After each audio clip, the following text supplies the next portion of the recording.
आज मैं आपके लिए लेके आया हूँ एक one of the best supernatural movie जो कि इवन एक बहुत ही फेमस मूवी का एक सीक्वल है जिसका नाम है हेलबॉय द क्रूकेड मैन। तो इस मूवी की स्टार्टिंग में हमें 1959 का समय दिखाया जाता है जहाँ हमें एक ट्रेन दिखाई जाती है जिसके एक डब्बे में हेलबॉय अपनी पार्टनर जो के साथ था। वो दोनों दरअसल BPRD में काम किया करते थे जिसका फुल फॉर्म होता है bureau of paranormal research and defence. So as the name suggest ये ऑर्गेनाइजेशन सुपरनैचुरल चीजों पर रिसर्च किया करती थी जो नॉर्मल आदमी की समझ के बाहर है। उनके पास एक बॉक्स होता है जिसमें वो एक क्रिएचर को पकड़ के ले जा रहे थे ताकि वो उसे BPRD को सौंप सके। उनके साथ एक बॉडीगार्ड भी होता है जो कि उनसे पूछता है कि आखिर इस बॉक्स में ऐसा क्या है। तो हेलबॉय उसे बताता है कि इसके अंदर एक जानलेवा स्पाइडर है। अब इस समय ट्रेन एक जंगल से गुजर रही होती है लेकिन तभी हेलबॉय को कुछ अजीब सा महसूस होता है और उसे लगता है कि वहाँ कुछ ना कुछ तो गड़बड़ जरूर है। और तभी अचानक से वो बॉक्स टूट जाता है और वो स्पाइडर बाहर आ जाता है और वो तुरंत बॉडीगार्ड को पकड़ के उसे जान से मार डालता है। हेलबॉय अपनी गन निकालता है और उसे शूट करने की कोशिश करता है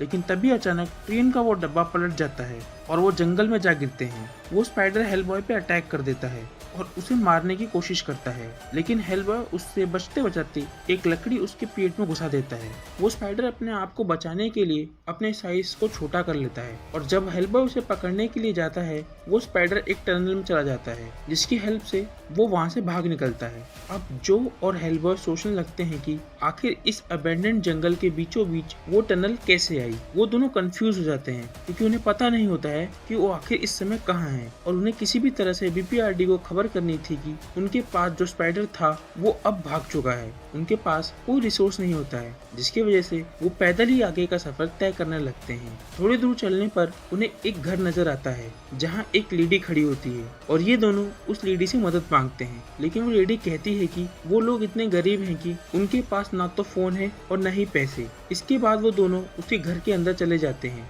जहाँ पर वो उसके बेटे को देखते हैं जो कि नीचे पड़ा हुआ था। ये देखकर वो उससे पूछते हैं कि आखिर वो ऐसा बिहेव क्यों कर रहा है। तो उसका बेटा उन्हें बताता है कि उस पर किसी विच का प्रकोप है। वो कोरा फिशर नाम की एक विच को हमेशा तंग किया करता था जिसकी वजह से उस विच ने उसे श्रापित कर दिया है जिसकी वजह से उसे बार बार फीवर आता रहता है। तभी वहाँ पर टॉम फेरल नाम का एक बंदा आ जाता है जो कि बहुत सालों बाद अपने गाँव लौटा था। वो उस लेडी से पूछता है कि उसके बेटे को क्या हुआ है तो वो उसे सारी सिचुएशन बताती है। टॉम उससे कहता है कि कोरा को वो जानता है, वो एक विच है और वो अक्सर विच बॉल्स बनाया करती है और ठीक वैसे ही एक बॉल उसे उनके घर के बाहर से मिली है। हेलबॉय उस बॉल को देखता है और वो समझ जाता है कि विच क्राफ्ट यहाँ पे बहुत ज्यादा किया जाता है। वो ओल्ड लेडी टॉम से पूछती है कि आखिर वो इतने सालों तक कहाँ था। तो टॉम उसे बताता है कि वो आर्मी में सर्व कर रहा था और वो अब अपनी माँ से मिलने के लिए आया है। वो ओल्ड लेडी उसे बताती है कि कुछ साल पहले ही उसकी बूढ़ी माँ गुजर चुकी है।